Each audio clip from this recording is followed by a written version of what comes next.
Balik lagi di konten tentang stand up.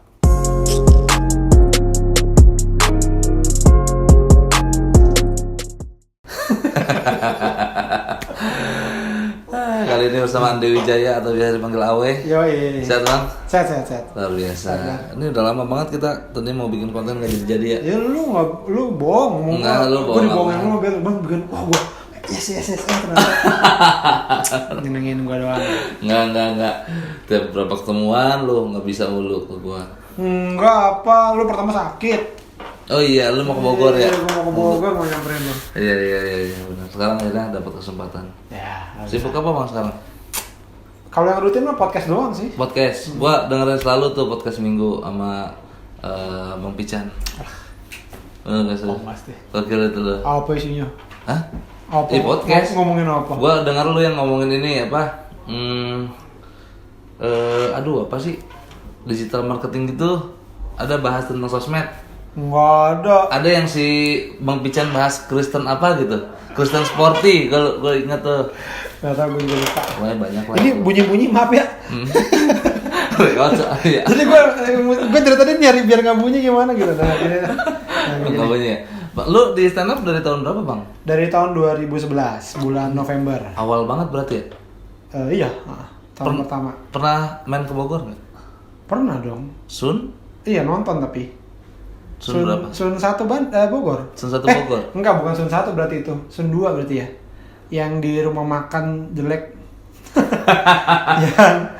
yang headlinernya Jui. Oh, headlinernya Jui. Enggak tahu Bang. Enggak tahu ya, ada Musidik gitu. Jadi itu abis Street Comedy 1 waktu itu. Abis Street Comedy 1 juara satunya Ajis, juara duanya Boris, juara tiganya Jui. Yeah.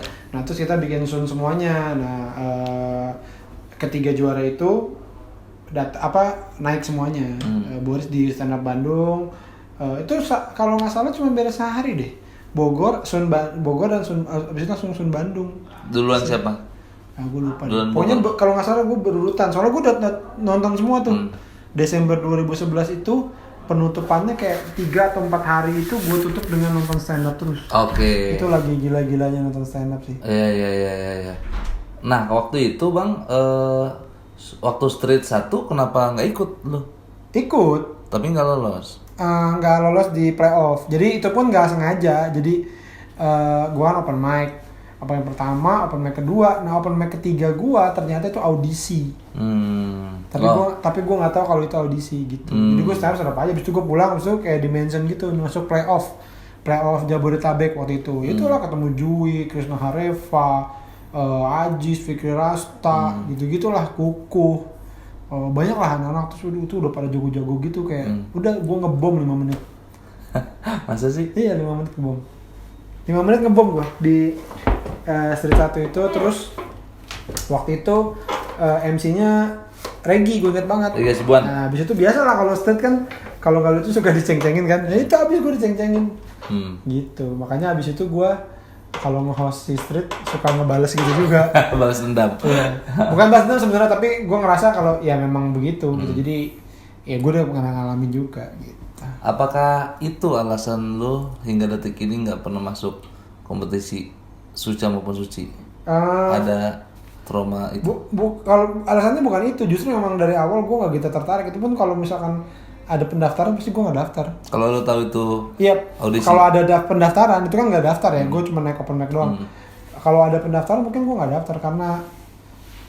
Tapi mungkin kalau Street mungkin masih mau lah karena dia sekali udah gitu. Nah kalau kompetisi TV tuh gue ngerasa kalau panjang ya. Iya, semakin gue ngeliat lo ditonton orang terus lo dinilai gitu sama orang lain, kok gue kayak agak keberatan dan nilai sama orang lain gitu.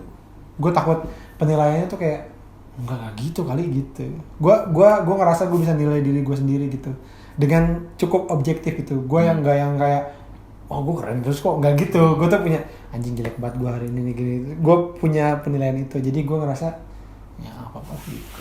Tapi kan sebenarnya kalau nggak ikut kompetisi juga orang bakal menilai stand up kita bang. Oh iya. Tidak secara formal kan? Iya, tapi kan penilaian orang itu kan akhirnya pada diri masing-masing juga, biarin aja. Kalau ini kan lo kayak di judge gitu, terus ini buat gue ya, ini kompetisi tuh membuka jalan banyak orang dan menurut gue banyak membangun orang juga, jadi bagus. Tapi kalau buat gue tuh nggak mau di levelin sama orang. Contoh gini, lo Suci keluar berapa besar? 3. Juara 1 siapa? Remin. Berarti artinya secara skala Remin lebih bagus daripada lu. Oh. Iya, secara itu, lu kalah. Secara tingkat. Padahal ini tuh seni, nggak ada kayak gitu-gitunya gitu. Ngerti nggak? Ngerti. Ya itu gue nggak. Jangan tidur. Soalnya gue tanya ke Bang Jui juga gitu, Dede juga gitu, alasannya pernah ngikutin mereka tuh, orang-orang tua Bogor itu ngikutin gua. Duh, apalagi Dede. Iya katanya gue kangen gua mereka tuh. Kangen ya. Ketemu lagi apa enggak? si Jui sekarang gini mulu. Main kawan. Kalau gue lihat ini orang stand up bukan sih? Gitu kan ya? Iya.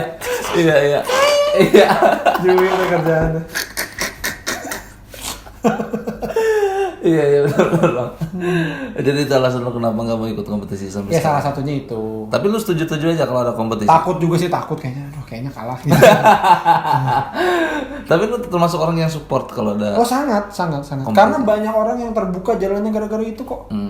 Banyak tapi gue ini hanya pilihan aja bahwa terus gue juga ngerasa kayaknya gue lebih nyaman materi gue tanda kutip tidak diatur deh gitu, maksudnya kan ya lu kan harus ngikutin TV walaupun gue juga ada syutingan juga ya, tapi kan lebih inilah kalau kompetisi kan lu disuruh screening dulu ya kan kayak gitu. Jadi gue ya pada akhirnya gue ngerasa stand up itu untuk memuaskan diri gue sendiri dan itu udah cukup, dan alhamdulillahnya bonusnya ternyata jadi juga nih, jadi kerjaan juga gitu. Jadi diri gue puas, jadi kerjaan juga, dapat duit juga gitu. Nah di dunia stand up comedy lu tuh termasuk komika yang warnanya cukup pekat di masalah teknik. Bukan kulit, bukan warna kulit, bukan. Warnanya cukup pekat di masalah teknik. Kalau bilang what if atau menghayal, semua bakal rekomendasinya adalah AW. Maksud sih? Iya. Kalau lu bilang di Amerika, Dave Chappelle. Itu AW semuanya top of mind-nya what if AW. Karena waktu awal itu gue nonton stand up fest. Materi lu yang pecah banget tuh materi Doraemon sholat Id kalau nggak salah tuh. Itu kurang menghayal apa? Materi yang tokai nggak dibersihin bisa kena hukuman. Terus materi lu yang komunitas soto itu favorit gue sampai sekarang, itu kurang menghayal apa. Nah pertanyaannya, dari awal lu stand up, lu udah menerapkan kayaknya gue menghayal nih, atau lu udah coba berbagai macam cara akhirnya menemukan itu yang cocok? Dari awal udah begitu, tapi tidak secara sadar. Ngerti gak? Gue bikin materi aja udah. Jadi gue nggak yang kayak, oh ini what if, gue nggak gitu. Orang yang pertama kali nyadarin gue, lu tuh banyak what if, itu Jui. Karena gue dulu sering di Metro TV kan bareng sama dia. Suatu ketika dia ngomong, kalau gue lupa kita ngobrolin apa, pokoknya dia kayak, lu tuh what if banget, emang iya. So pikir, oh iya juga ya, oh iya bentar ya gitu. Jadi gue sadar sama orang lain, karena ya udah gue ngelakuin apa yang gue suka aja sih. Gue pengen ngomongin apa yang gue suka. Gue pengen ngejokes apa yang pengen gue keluarin gitu, dan keluarnya jadinya begitu, kepikirannya kesana terus. Ya udah akhirnya jadi kayak gitu. Tapi gue nggak yang kayak gue memakai what if, nggak gitu, tidak menjejakkan kaki. Dan menurut gue itu yang kayak gitu juga salah satu pilihan buat orang-orang yang baru mulai stand up gitu. Jadi bahwa daripada lo ngikutin apa istilahnya, ini ada lo milih, mendingan lo ngikutin apa yang lo nyaman buat diri lo gitu. Nanti arahnya, oh berarti gue kesini gitu, ngerti gak maksud gue? Jadi lu nyaman sama diri lu sendiri dulu, gue seneng nih kayak gini, nah itu baru tuh kalau di stand up apa, oh ini ternyata baru lu dalemin gitu. Tapi lu dulu pernah storytelling full, maksud one liner gitu? Enggak kayaknya, nggak tahu ya gue ya. Kalau gue, nah itu dia, gue nggak pernah, gue tuh dulu awal-awal nggak pernah, sampai sekarang bahkan gue tidak pernah menjabarkan ini apa nih apa, nggak. Teori, tidak terlalu teoritis ya. Tidak. Tapi lu tahu tidak kan? Menjabarkan gitu, tidak menjabarkan dari gue, karena balik lagi gue tuh nganggep si stand up itu tuh seni. Dan sejatinya tuh seni tuh ya dari hati lo aja, lo pengen ngapain gitu. Kayak lo ngelukis tuh yuk, ngelukis nggak yang kayak wah di sini gue pakai sapuan melengkung ala Leonardo Del Piero. Da Vinci dong, Da Vinci. Nah, lu bukan dari itu ya. Pokoknya gitu kan. Iya. Tapi kan ada orang yang gini bang, untuk menemukan satu titik fokus mereka harus mencoba berbagai hal dulu. Ada. Nah, lu termasuk yang gitu nggak? Enggak. Langsung. Langsung. Oh berarti insting lu kuat juga bang ya? Apa dari awal dari kecil lu gitu? Kayaknya mungkin ya dari kecil ya. Jadi kalau ada skala mungkin gue mulai tuh gak dari 0 gitu. Mungkin gue dari 5 mungkin gitu. Buset tinggi juga. Ya kan sampai 100. Jadi kecil juga ya. Karena gue maksudnya gini, tanpa gue sadari ternyata gue dulu tuh banyak nonton acara komedi, nontonin film-film komedi, dan ternyata gue cukup suka, memang suka. Udah gitu pas zaman sekolah tuh gue termasuk orang yang ngocol lah gitu, yang di sekolah yang paling lucunya lah di kelas tuh gitu, kayak gitu-gitu. Jadi emang udah kebawa gitu, udah dari ini.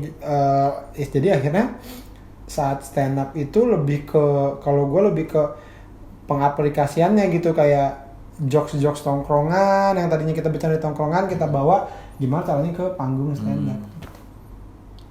Keren sih. Gitu. Nah itu tuh yang sampai sekarang gue masih mencoba. Apa tuh? Itu bawa jokes tongkrongan. Ya bisa lah, itu lu udah bisa.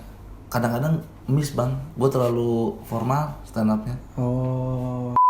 Materi tentang tokai itu yang bikin, aduh ini materi lucu banget karena tidak ada penolakan di kepala gue bang. Nih ya dari awalnya setup ya, orang nggak nyiram bekas beraknya, kotor. Kalau kotor merusak fasilitas, merusak fasilitas bisa dihukum. Nggak gitu. Iya kan? Step by step gitu kan? Iya pokoknya seperti itu, tapi gue nggak ngomong gitu sih. Iya. Gimana bang detailnya? Tapi juga lupa, bentar ya gue juga udah lama banget, bentar lupa ya. Pertama ada orang berak disiram, maksudnya iya. Ya gue ngandain kalau maksudnya gue nemuin ada mau masuk toilet umum ada tai nggak disiram gitu. Terus pertamanya gue what if-in ke ya kalau ini handphone sih enak, di dompet sih enak, gue tinggal ngambil, pak gue ikotin kan, pak ini pun dompetnya ketinggalan, nah itu tai gitu kan, pak ini tainya ketinggalan gue gitu, gue what if-in, itu bukan what if ya, itu analogi ya atau apa? What if itu? What if ya? What if? Ya pokoknya intinya gitulah. Terus baru gue iniin what if-nya bener, yang bener-bener what if menurut gue yang ini, yang kenapa ini orang nggak nyiram tainya gitu. Oh mungkin dia nggak punya temen gitu kan, dia nggak punya temen, dia ngobrol sama tai gitulah, pokoknya gitulah. Ya gitu sih. Nah itu bang yang mau gue tanyain, kenapa lu menciptakan satu set itu sehingga tidak ada celah untuk gua koreksi atau penonton koreksi? Ini si Awe bohong nih gitu, nggak ada bang. Mungkin karena itu ada kekesalannya. Ada kekesalan tuh gini. Karena kejadian itu benar berdasarkan dari kejadian benar. Makanya si stand up itu kalau lo dapat emosinya tuh lo enak banget. Gue mau ke WC umum terus ada tai gitu, terus gue pindah yang lain penuh. Akhirnya gue mesti nyiramin. Nah, jadi sambil gue boker itu gue tai banget sih orang ada yang nggak nyiram. Kenapa sih gitu? Itu udah kekesalan sendiri gitu. Gitu loh. Terus gue udah punya kepikiran, emang nih gini apa nih, jangan-jangan begini apa pikiran. Habis itu gue sempat cerita sama temen gue gitu, ini kali dia mau itu gini-gini. Nah jadi akhirnya kebentuk ininya. Tapi memang awalnya dari udah emosi duluan karena ngalamin gitu. Itu sih kalau yang tai itu yang menimbulkan banyak prasangka ya. Prasangka itu yang dijadikan sebagai potensi joke ya. Iya betul. Iya kan? Betul. Itu yang dimainin. Prasangkanya itu yang dimainin. Lu ngedumel karena lu pernah ngerasain anjing nih boker nggak disiram nih. Iya. Apa jangan-jangan? Iya karena dongkolnya lu. Jadi makanya gue bilang gini, orang apa sih ke stand up kok keresahan. Ya sebenarnya bebas kan, lu bisa ngomongin apa aja. Lu yang positif juga ini. Tapi memang paling enak tuh kalau kesel kan. Sesuatu yang kita alami, kita lihat, anjing apaan sih? Nah itu tuh itu biasanya pemicu gede banget itu biasanya gitu. Makanya kita sebenarnya agak berlawanan sama, menurut gue ya, kita agak berlawanan sama motivator sebenarnya. Motivator itu kan lebih positif kan. Ya kan, kita tuh sebenarnya negatif gitu kayak apaan sih orang gitu lah, lebih gitu. Jadi itu yang paling enak, makanya karena kalau lo kesel, lo tuh bisa ngasih 1001 alasan gitu. Ya guys sih, lo kesel sama temen lo gitu, gua kesel sama lo ler, terus lo tanya nih, lo kesel sama dia, kenapa sih? Gimana? Oh, rokok minta, kagak bener beli. Waktu itu gue ini rokok didompetin, gila pas gitu-gitu. Ya. Bisa cerita tuh, bener kan? Bener. Nah sama seperti itu. Jadi gue bisa cerita kekesalan gue. Dan biasanya kalau kita ngeliatin itu di panggung, orang tuh kalau emosinya dapet, orang bisa ngerasain juga. Jadi dia tuh dia nggak akan, ini mau bohong, nggak akan gitu. Karena dia real kok gitu. Dia beneran keselnya, beneran apa tuh real gitu sih. Memang kita kalau mau komentari hal yang negatif tuh lebih mudah, ya kan? Ya misalkan si itu salah tuh, udah mau gini. Tapi kalau misalkan kita nyebutin satu kebaikannya, ya kan semua orang juga baik, gitu kan? Gitu kan? Tapi ada juga yang kata lu bilang, apa tuh? Ada juga orang yang memang udah menyampaikan keresahan, udah menyampaikan emosi segala macam, tapi tetap ada penolakan di otak penonton. Bohong nih kayaknya nggak gini. Kayak misalkan ini gua kemarin naik Garuda tapi di sayap. Nah gitu-gitu tuh bang, naik pesawat Garuda tapi di sayap. Kan di situ udah nggak diterima. Diterusin.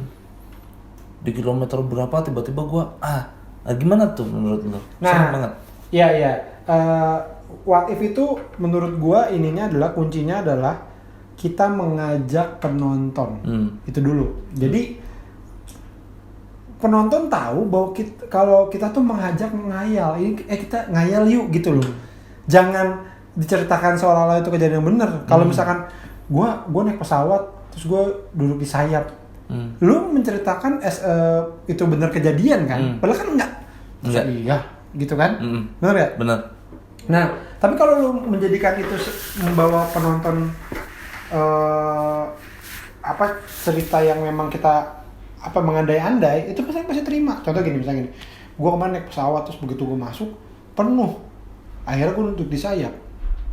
Itu kan kayak cerita bener. Kayak lu seolah-olah mengalami itu, orang mana percaya? Mana mungkin orang duduk di sayap, ya kan? Ya kan? Lebih masuk di akal. Depan mungkin di ujung pesawat. Lebih masuk akal. Nah, tapi kalau misalnya kita bawanya gini, gue kemarin naik pesawat, begitu masuk pesawatnya penuh. Lah gue mau duduk di mana? Duduk di pesawat, duduk di sayap. Nah itu kan gue udah dengan nada aja itu udah membawa penonton kalau dia nih ngajak kita ngayal gitu. Nah abis itu terusin enak.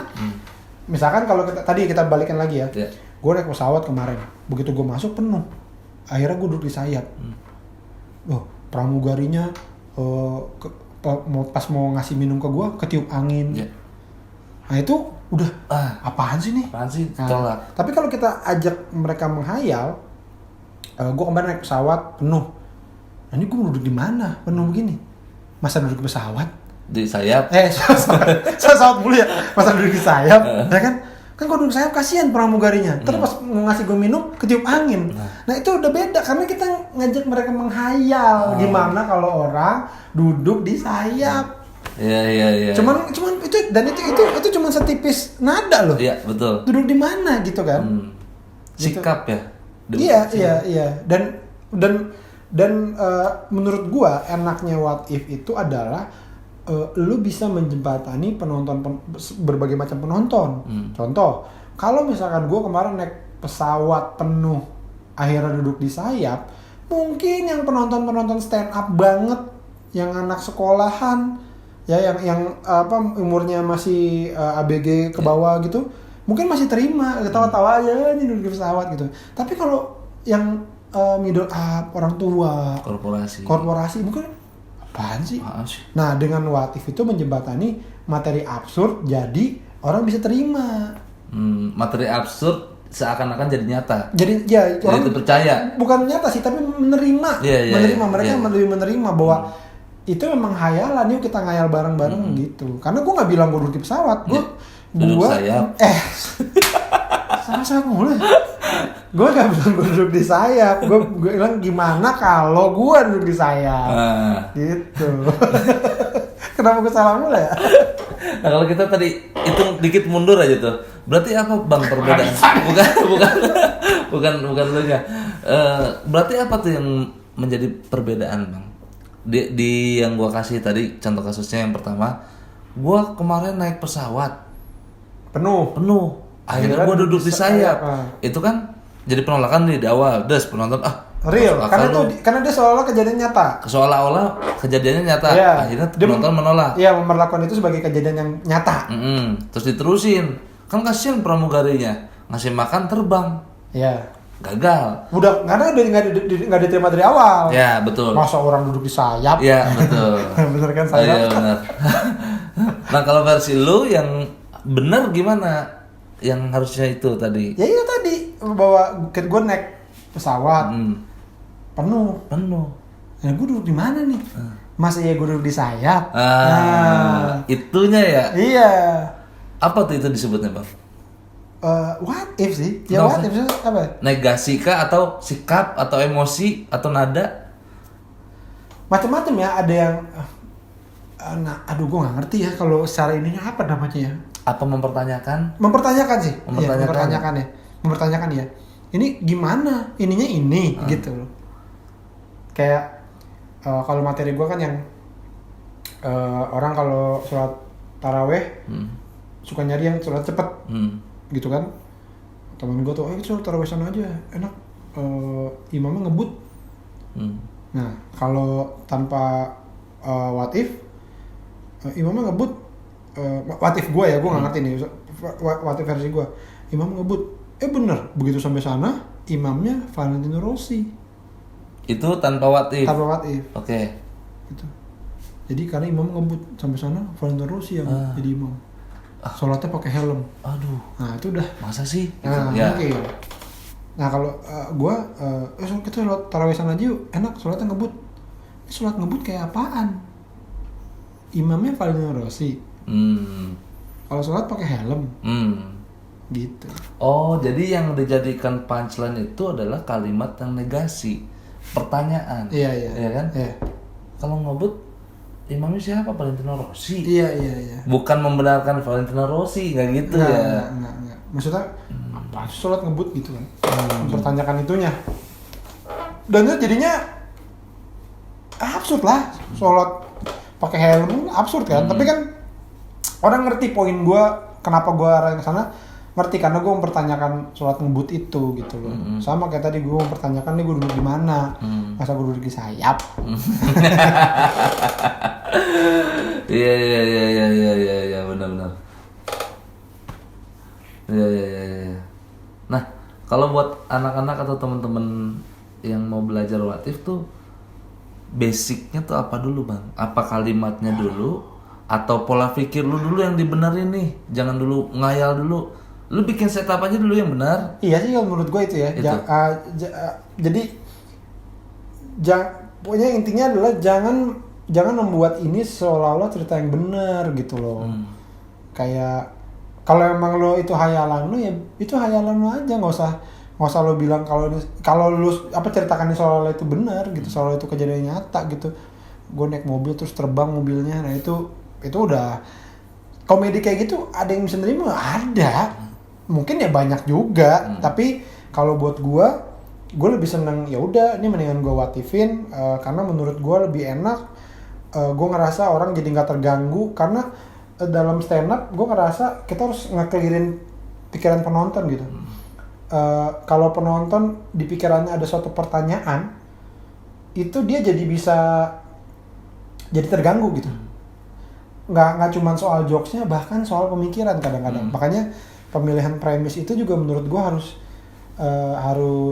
diperhatiin. Iya, perhatiin banget. Contoh gini, kita kan lebih gampang ngomongin sesuatu yang penonton setuju daripada yang nggak setuju. Contohnya apa? Misalkan gini deh, yang agak debatable ya. Gue lebih suka, menurut gue nonton bioskop tuh enakan sendirian. Oke. Nah itu tuh menurut gue tuh akan cukup tricky tuh. Karena mungkin orang yang denger kayak enakan rame lah. Ya, setuju nggak? Iya, setuju. Lo seneng mana nonton bioskop? songan nggak sendiri. Enggak sendiri kan? Nggak sendiri. Nah, jadi kalau ada yang ngomong kayak gitu, mungkin lo dalam otak kan berpikir, masa sendiri sih, enakan nggak ini lah gitu. Ya sama lah misalnya kayak, gue lebih seneng bubur nggak diaduk misalnya. Nah, kan, enakan diaduk lah. Nah, sepersekian detik kan penonton jadi ada berpikiran sesuatu di sininya. Nah, boleh nggak kayak gitu? Boleh, tapi biasanya kayak gitu-gitu lo butuh trik lagi, trik yang lebih susah, butuh treatment yang lebih susah untuk membuat lo tertawa, yang mana artinya lo jadi setuju. Setujunya mungkin bukan berarti habis itu kayak iya nonton anak sendiri, tapi setuju dengan alasannya, ya kan? Menurut gua nonton biasanya enakan sendiri. Nah, lu nggak setuju nih, tapi dia mengungkapkan soalnya gue kalau berdua tuh gini. Nah, lu bisa tertawa karena lu setuju dengan alasan-alasan, oh iya sih emang kalau berdua begitu. Tapi tetap gue mau nonton bioskop nggak sendiri, gitu. Jadi bukan berarti abis itu, ya deh gue nggak sendiri gitu, nggak gitu juga. Tapi, nah itu main triknya adalah membuat penonton setuju dengan alasan kita. Jadi dia karena di awal sudah tidak setuju nih. Ya. Oh gitu bang ya. Iya. Ya jadi buat teman-teman semua yang pengen belajar teknik what if, gua berkunjung ke banyak kota. Bukan berbagai kota itu banyak banget yang gua temuin tuh materi-materinya what if. Masa? Iya. Terus dibilang, gua ngerasa itu jarang loh anak-anak tuh. Ih, lu belum main ke sana. Kemana nih? Dari Jawa Barat bang. Tasik, Garut, Cianjur segala macem. Bagus lah. Itu sering tuh, saking ininya, waduh, hiperbola tuh sering banget gue temuin. Jadi buat teman-teman semua yang pengen belajar tentang bagaimana membuat materi dengan teknik what if yang seperti Bang Awe punya materinya, itu jadi nggak gampang. Oh belum ya? Belum bang. Gimana ada? Belum bang. Ya harus diperhatiin adalah yang pertama adalah premis, yang pertama tuh, ya kan bang, setup, kalimat setup. Kalau dari what if-nya, ya itu aja sih, tadi sih dia bilang tadi negasi. Negasi, pertanyaan, ya kan? Ya benar, dijadikan pertanyaan. Iya. Benar sih itu. Kenapa begitu? Kemungkinan yang timbul itu. Ya, kalau misalkan kalimatnya juga belum rapi-rapi banget, belum logis banget, jangan dulu menghayal karena bisa jadi penolakan seperti yang kita contohkan tadi, yang pesawat gitu. Ya. Oke deh, makasih banyak Bang Awe. Thank you, Lar. Udah mau sharing buat teman-teman semua.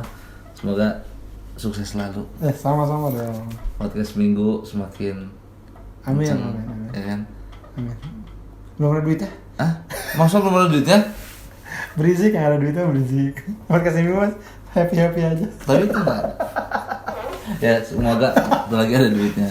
Pidato presiden juga udah laku lah, nggak usah dipromoin lagi ya. Nggak usah lah. Udah lama juga. Itu mah. Terima kasih banyak Bang Awe. Sampai jumpa di video selanjutnya. Dadah.